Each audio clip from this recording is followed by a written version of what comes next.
believe the deficit can and should be tamed solely by cutting essential services to the American people.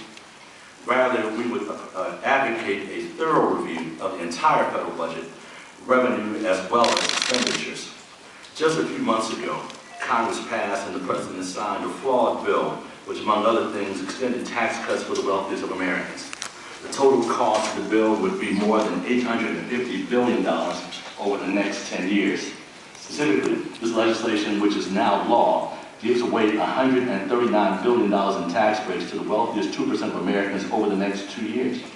While there were provisions in the legislation which the NAACP supported, including a 13-month extension on emergency unemployment insurance benefits, we oppose and continue to disagree with many of the provisions that unnecessarily deplete revenue from the federal coffers and benefit only a few Americans. I would be remiss if I didn't point out and thank Congressman Bobby Scott and the entire Congressional Black Caucus for their oversight and thoughtfulness in compiling an alternative to this problematic legislation.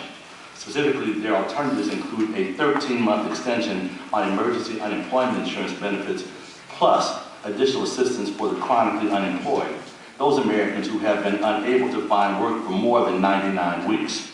A payroll tax holiday or equivalent payment, such as a tax rebate check, with guarantees that Social Security will not be deprived of revenue, and the targeted tax relief through a 2-year extension of earlier tax cuts for hardworking middle and low-income families and extended the enhanced provisions included in the American Recovery and Reinvestment Act for the Earned Income Tax Credit, the Child Tax Credit, and the American Opportunity Tax Credit. Perhaps more